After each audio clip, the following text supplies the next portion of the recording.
Bonjour à tous et bienvenue sur la chaîne YouTube Journal du Real. Prévia de quart de finale de Coupe du Roi, Leganés Real Madrid demain 21h et beaucoup d'actualités ce matin à Valdebebas. Notre correspondant Ben était clairement sous l'eau avec toutes les dernières actualités. Comment ça va, Pablo? Bah écoute, ça va très bien. Très heureux J'ai eu que des retours positifs sur le direct d'hier, malgré ma Ouais, fatigue, malgré mon speedrun, malgré tout ça. Donc, plutôt malgré content. la dictature, Pourquoi? Mais tout ça, pourquoi? tout ça. Moi j'ai regardé les commentaires YouTube. Ah, Pablo le dictateur. Non, non, non. En plus ça va, on s'est bien aidé du chat. On a passé un moment quand même super cool. Je trouve que c'était sympa. J'ai un grec, c'est pour ça que j'ai un coca. Ah ouais, la boisson. Non, c'était super sympa ce petit live. Même moi, j'ai eu des retours assez positifs. Puis les commentaires vont dans ce sens-là. Tous les gens ont plutôt bien kiffé. Ceux qui étaient en live et ceux qui ont regardé la rediff. D'ailleurs, n'hésitez pas hein, à commenter ces vidéos, toutes nos vidéos, à vous abonner à la chaîne YouTube, à tous les réseaux sociaux. Ce matin, par exemple, on a eu une énorme couverture, que ce soit sur Twitter ou sur le site, avec beaucoup d'actualités. Et je te propose de mettre les deux pieds dans le plat, Pablo, avant même de parler de la conférence de presse ou de l'entraînement. David Alaba, blessé, 2 à 3 semaines. L'ischio, je crois, j'ai plus la blessure en tête. Mais voilà, bah, c'est une catastrophe parce que tes deux seuls centraux de formation disponibles dans l'effectif sont Raúl Asensio Valero. On peut compter, si vous voulez, Jacobo Ramon qui va forcément rentrer dans cette rotation aussi. Et sinon, bien sûr, il y a Aurélien Tchouameni qui pourrait jouer à ce poste-là. C'est une catastrophe sans nom, surtout qu'il était sur la voie du retour. Du coup, bah, va falloir composer sans lui pour le derby, sans lui pour le City, alors que c'était l'objectif à la base, que David Alaba soit de retour pour Manchester City. Là, c'est plus possible. Blessure à l'adducteur gauche, absent pour une vingtaine Ouais. de jours. Oui, Rudiger, comme des fuites en interne apparemment qui dit que, il serait potentiellement de retour un peu plus tôt. Le club aurait Ouais, dit un jour, mais bon. info sortie par Olevo. Info sortie par Olevo ce matin que le club pouvait croire à un retour dans les 10 prochains jours, mais que le vestiaire et le staff hein, craignent une rechute à la suite. Donc c'est-à-dire une sorte de sacrifice de la part d'Anthony Rudiger d'un peu brusquer son retour au risque d'avoir une blessure qui s'aggrave ensuite. Et David Alaba, pour être complet, il devait démarrer normalement demain, justement pour être en jambes pour le derby et potentiellement surtout pour la double confrontation contre Manchester City. Exactement, donc voilà, très mauvaise nouvelle. Et du coup, bah voilà, là, il n'y a plus de doute, ce sera Aurélien Tchouameni et Raúl Asensio en défense centrale. Voilà. Bon, j'ai pas les Voilà. chiffres, on va voir ce qui se passe, on verra ce qui se passe. On verra. En tout cas, c'est une galère. C'est une galère sans nom. Il y a pas photo sur ça. Le Real Madrid, malchanceux et aussi peut-être mal organisé hein, sur cette défense centrale. On va pas se mentir. La faute n'est pas que sur Antonio Picchu, sur le staff médical, sur un joueur comme David Alaba qui est revenu après un an des croisés, qui a sûrement dû forcer aussi un peu plus sur sa jambe faible, ce qui peut expliquer des blessures musculaires qui sont assez fréquentes dans ce genre de cas. Donc voilà, c'était la grosse news du matin. Puis s'ensuit un entraînement où on voit Kamavinga qui est de retour Ouais, qui bonne nouvelle, s'entraîne du coup. collectivement, qui Mm. devrait être de retour dans le groupe, où on ne voit ni Vinicius ni Jude Bellingham sur la pelouse, qui sont Toujours restés pas en Mbappé. gymnase, et on voit Mbappé. Et pourtant, la conclusion de cette histoire, c'est que Kylian Mbappé et Jude Bellingham ne joueront pas demain, ils ne seront pas dans le groupe, ils sont mis au repos, et lui, Vinicius, sera bien présent. Donc c'est un peu tout. Ce matin, le Real Madrid a joué un peu avec les yeux de tout le monde, le cerveau, voilà, on savait pas trop se Euh, situer, mais vous avez Avec les les, infos. avec les Guebos de Benfer. Ils ont joué avec les C'est ça. Guebos de Benfer. Mais ouais, effectivement, Kylian Mbappé absent pour la rencontre de demain face à Leganés. Bonne, mauvaise nouvelle, je sais pas, on verra. Bonne nouvelle, c'est que c'est Leganés en face. Mauvaise nouvelle, bah, c'est que ça reste un quart de finale de Coupe du Roi. Visiblement, il aurait donc un coup au niveau du mollet, un hématome, et qu'il a besoin d'un peu plus de jours de repos pour revenir bien comme il faut. Jude Bellingham, j'ai pas suivi, c'était quoi le. Petit coup aussi, et repos, hein, repos, il profite du fait d'avoir pris un petit coup. Les deux sont un peu touchés pour être mis au repos. Vini, lui, je sais pas pourquoi il était en gymnase aujourd'hui, mais en tout cas, lui sera présent. En même temps, il a eu un peu 2 semaines de vacances récemment, Et je veux te dire un truc, j'ai méga confiance en lui et en Rodrigo.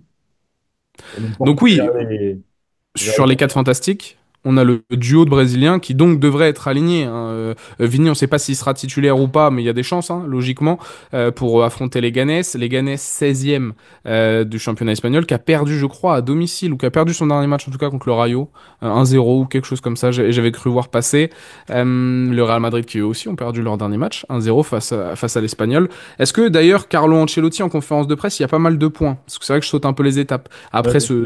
cet événement entraînement, Carlo Ancelotti en conférence de presse, donc il a parlé évidemment de Kylian Mbappé, de Jude Bellingham, de qui sera présent, pas présent. Sur le poste de défenseur central, il nous donne aussi une indication en parlant du fait que non, Federico Valverde n'est pas une option pour ce poste de défenseur central. Il n'a que trois options, Raúl Asensio, Tchouaméni, Jacobo Ramon. Donc d'ailleurs, Valero n'est même pas cité dans cette liste. Et Jacobo Ramon est une option potentielle de rotation.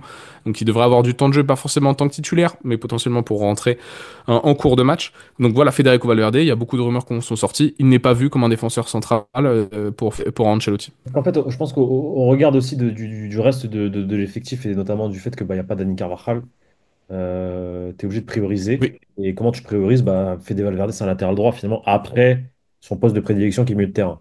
Maintenant, si on avait été dans une configuration où Dani Carvajal avait été là, peut-être que Fede Valverde serait rentré dans la discussion pour un ou potentiel. Carvajal, d'ailleurs. Ou Carvajal, exactement, effectivement, totalement. Moi, il y a une quatrième option qui me parle, et parce que je sais qu'en interne, on m'en avait déjà parlé à l'époque, c'est ressorti cette semaine dans la presse, c'est Ferland Mendy. Ferland. Ferland Mendy. Bon, je trouve qu'il a un profil, hein, dans une défense à 3. Ferland, il peut jouer défenseur axe gauche. Et puis gaucher, en fait, c'est ça aussi sa grande force, c'est que là on a Raúl Asensio et Tchouaméni qui sont des droitiers, forcément un peu plus à l'aise à droite, sachant que c'était généralement Rudiger qui occupait donc le poste gauche parce qu'il a un bon pied gauche, alors que même si lui aussi est droitier et que normalement c'est David Alaba, hein, le titulaire à ce poste-là. Ferland Mendy, oui, est une option pour moi viable. Après, le déficit de taille, il faut voir l'adversité aussi en Ouais, voilà. face, tout ça. Et puis, je pense qu'il a aussi envie de mettre Aurélien Tchouaméni dans sa défense centrale, le coach italien. Donc il arrive, oui, Aurélien Tchouaméni, là, il est parti pour un tour encore en défense centrale. Il va jouer ce derby, cette double confrontation face à City à ce poste-là. Moi, j'ai peur, hein, parce que il n'est pas du tout en confiance dans cette position. Ça se voit, il joue avec la peur. Donc on va voir ce qui se passera. Déjà, demain, c'est un premier match en termes d'intensité un peu plus faible que ce qui va arriver, même s'il ne faut pas sous-estimer les Ganes. Ça reste un quart de finale de Coupe du Roi. On ne sait jamais ce qui peut arriver. Donc ils vont jouer leur coup à fond. Donc. On l'a vu là face à l'Espagnol, face à un relégable qui était relégable avant le match. Il a bégayé sur deux, trois actions là, le Aurélien Tchouaméni. Donc bah, demain, faut être solide. Hein. Faut être solide. Faut pas être dans le sac à dos de Raúl Asensio comme ça peut être le cas face à l'Espagnol. Asensio là face à l'Espagnol, il l'a pris comme ça, il l'a mis dans son sac. Il a dit vas-y, je te porte Aurélien, viens avec moi. Là, faut vraiment qu'il se rende compte de qui il est quoi. Même s'il joue défenseur central, faut qu'il sa tête, faut la soigner. Voilà. Et puis pour sortir un tout petit peu du terrain et de la tête dans le guidon avec toutes ces blessures, il y a aussi Carlo Ancelotti qui a évoqué un autre sujet très chaud côté Real Madrid en disant que, en venant sur l'arbitrage et la lettre du Real Madrid, du communiqué en disant que oui, quand les choses ne vont pas, il faut les changer. Donc il soutient la position de son club vis-à-vis des arbitres, ce qui est, on va dire, naturel en même temps. Ce qui est naturel, et puis moi, vous connaissez ma position par rapport à ça. Si le Real Madrid communique et fait en sorte d'essayer de faire bouger les choses, même si c'est très compliqué parce que ça fait des années que c'est comme ça et que bah, pour bouger des mafieux, bah, c'est compliqué, mais voilà. C'est un premier coup de gueule et c'est une lettre au comité supérieur des deportes, j'allais dire en espagnol, du sport. Donc voilà, c'est une lettre directement à l'attention de l'État, pas des instances ou des fédérations. Donc c'est le step au-dessus, quoi. Donc bon, on verra ce qui se passera. Il s'est passé quelque chose d'inexplicable. Je trouve que le club a pris une bonne décision. Il faut protéger l'intégrité des joueurs, voilà, histoire aussi d'être complet sur la déclaration de Carlo. Ça, on est un peu plus Encore sur une le fois, terrain, d'ailleurs. encore une fois, je suis pas sûr que ce soit une question de là de magouille ou autre, comme ça a pu être le cas, je pense, dans le passé avec Negreira. Que Negreira n'existe plus et que maintenant bah, l'affaire est publique, donc tu peux plus faire ça. Par contre, je pense que c'est dans la continuité de ça parce que, à mon avis, Les vestiges. ouais, dans le sens où le niveau de l'arbitrage espagnol est lié à ça. C'est-à-dire il y a jamais eu énormément d'exigences parce que bah, ça fonctionnait un peu à mi-ami avec Negreira. Donc ça voulait dire que si tu allais dans le sens de Negreira, bah voilà. Donc c'est un peu la continuité de tout ça. Et ça rejoint en fait enfin, ce qu'on dit depuis quelques années maintenant, c'est que le niveau global de l'arbitrage espagnol, il est catastrophique. Il est catastrophique. Je suis désolé, il est catastrophique. Et je sais pas si c'est un manque de courage, un manque de caractère, un manque de connaissance de leur métier, mais ne pas, enfin, ne pas comment dire, donner carton rouge à Romero sur son tacle sur Kylian Mbappé. Enfin, je ne comprends pas. Genre, à la rigueur, que l'arbitre sur le terrain se dise, bon, vas-y, ça va trop vite. Mais la VAR, et les images. Ah oui, c'est ça. À vitesse réelle, tout est pardonnable. Voilà. Au ralenti, un peu moins, quoi. Ah, bien sûr, Un quand peu tu moins, vois entre comment guillemets. il s'essuie sur le mollet du. Bah, Oui, mais il d'ailleurs, y a l'intention, il y a tout, il y a d'ailleurs, l'intention. C'est par écoute, derrière, le pied écoute. trop. La blessure de Mbappé, là, au mollet. Ah, oui, c'est peut-être lié à ce coup-là, Ah, ouais. bah, Parce- voilà. C'est pas une blessure, c'est un coup. C'est Mais un oui, coup. oui, oui. Et c'est une semelle. Oui. On le sait pas, Ça, bah, ça, ils ont pas communiqué sur comment il a fait cette blessure-là. Mais il y a de non, fortes non. chances pour ça parce que bah à l'entraînement, jusqu'à présent, il s'est jamais blessé, Mbappé. Et le dernier match, il a pris un coup au mollet. Donc bon. C'est peut-être lié. Écoute, je te propose qu'on revienne tout de suite sur le terrain avec la compo probable sortie par notre ami Benfer, avec justement des informations qui sont données. Et Lounine dans les cages, qui donc lui est pressenti pour continuer sa route en Coupe du Roi. Fran Garcia à gauche, Tchouaméni Asensio pour la charnière centrale, Lucas Vasquez à droite. Un milieu de terrain un peu original avec Luka Modric, Federico Valverde et Arda Güler. Vous le placez comme vous voulez, dans la ligne des trois offensifs aussi. Voilà, à votre sauce. Vinicius Hendrick, Rodrigo, peut-être, Mais Hendrick. pour jouer. Ou est-ce qu'il a mis Hendrick? Peut-être Brahim. Avec, voilà. Moi, je te Triplette brésilienne. moi, je te dis autre chose. Moi, je pense pas qu'ils Vas-y. sont pas joués. Par contre, je pense que ça va être un 4-4 de losange avec du coup Fede Valverde en 6, Ceballos Modric un cran au-dessus, Arda Güler en 10, Vinicius Rodrigo en pointe de l'attaque, comme ça peut être le cas pendant quelques temps la saison passée, les deux Brésiliens en pointe de l'attaque avec Jude Bellingham derrière, bah là c'est juste Arda Güler qui récupère la place de Bellingham. Moi je vois plutôt cette composition-là demain. Moi, j'aime bien. Ouais, moi, je suis plutôt aussi sur ce genre d'idée parce que tu reviens à quelque Ah, chose que moi, tu connais, à quelque chose qui a marché l'année dernière, alors que tu as des absences, que tu dois justement essayer de bricoler, notamment derrière, et qu'avec Federico Valverde en tant que numéro 6 tu as une certaine assise défensive qui est créée, c'est Ceballos, Modric pour garder le ballon, pour avoir de la disponibilité, et Arda Güler, tu le mets dans peut-être de meilleures dispositions aussi, derrière des joueurs comme Rodrigo et Vini, il peut les lancer en profondeur. Est-ce que Ferland Mendy va enchaîner un deuxième match sur le banc aussi? On peut en discuter, sachant à qu'il voir. pourrait jouer celui-ci. Fran Garcia qui joue. Ou alors non, bah non, il y a le derby ce week-end. Ah Plutôt oui, peut-être Ferland ce c'est week-end, ça. c'est ça aussi. Et donc Ferland qui enchaînerait Atlético et City logiquement aussi deux matchs de suite, donc samedi et mardi prochain. Et puis Lucas Vasquez qui continue à droite. Raúl Asensio, Tchouaméni, de toute façon il faut des automatismes, hein. Donc faut les mettre, il n'y a pas le choix, il faut les faire jouer ensemble là.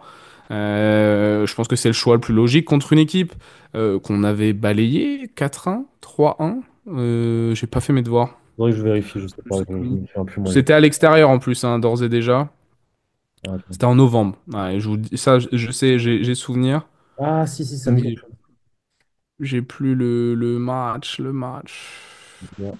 Bon. Les gars, ah, vous avez les coulisses. Ouais, bah ils vont pas 3-0. m'aider. Mbappé, Federico Valverde, Jude Bellingham. C'est ça. Et je Le crois que 24. Federico Valverde, il envoie un bon basson encore. C'est ça, 24 novembre, voilà. Donc victoire 3-0, Leganés 16e du championnat, comme je l'ai dit un peu plus tôt. C'est une opposition normalement super accessible, hein. On avait dit que c'était plutôt un bon tirage pour le Real. À l'extérieur, c'est jamais simple non plus en Coupe du Roi. Il y a toujours eu des petites surprises. Je crois qu'il y a un historique en plus, enfin Leganés Real en Coupe du Roi. Je crois qu'il y en a déjà eu pas mal ces dernières années. Il y en On a a pas, sorti il un y en a pas papier pas sur eu pas ça. mal. Il y en a pas eu pas mal, mais il y en a eu un où effectivement le Real Madrid a perdu. Ouais, c'est ça. Ok. Donc on a sorti un papier dessus ce matin. La conférence de presse aussi, hein, si vous voulez avoir toutes les infos de l'entraînement, conférence de presse, tout est sur le site du Journal du Real.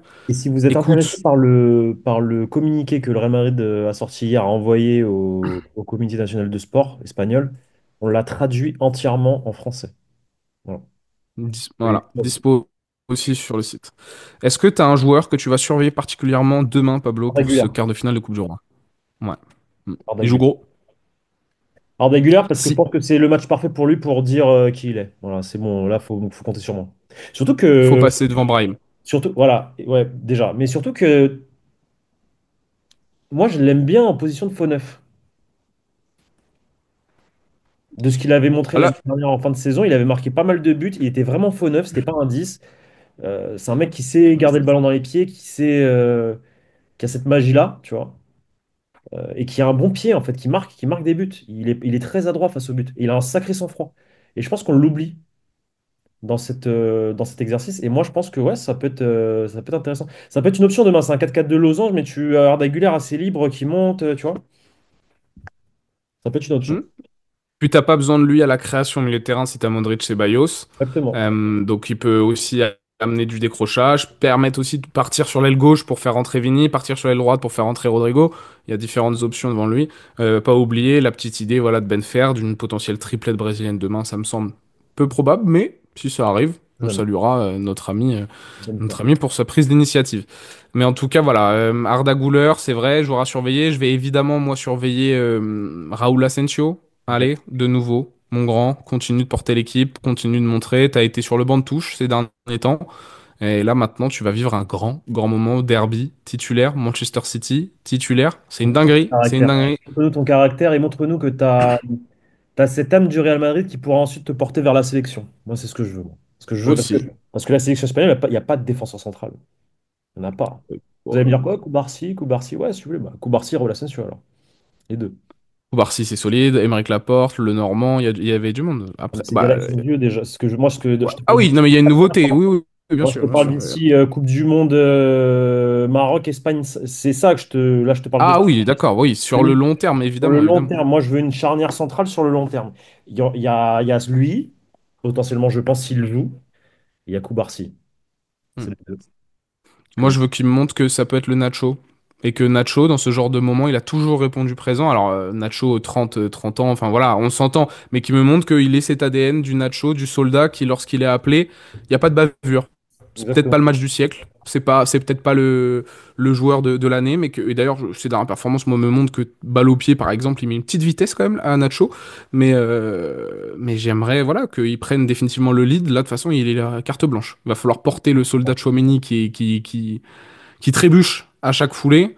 Donc voilà, ça va être un gros match. Les pronos, je sais que t'es nul, mais est-ce qu'il y a qualif? Bon, en fait, c'est pas que je suis nul. Non, c'est que t'aimes pas. Non, c'est que je porte la C'est que poisse. t'aimes pas. Je suis un chat Ah oui, noir. tu portes la poisse. Bah élimine-nous le Real, tiens, vas-y. Non, mais je pense que ça va être un match compliqué. Ouais, ouais. Et toi? Je pense que ça va être un match très compliqué. Ok, Je pense que ça va être un match très compliqué. Je pense que l'équipe a pris un gros coup au moral là, avec les blessures. ok. Jamais sous-estimer l'impact de deux joueurs comme ça qui se blessent en même temps, tes deux défenseurs centraux, de leadership aussi de la défense.